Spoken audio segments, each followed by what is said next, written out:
Well, back here in the Coastal Bend, several large charitable groups typically offer free Thanksgiving meals to the homeless and to those who just find themselves in need for some reason. One of those groups is the Salvation Army.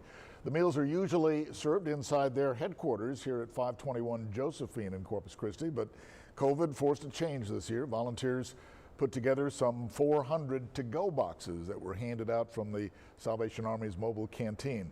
Organizers say the meals were for anyone who wanted a Thanksgiving meal, no questions asked.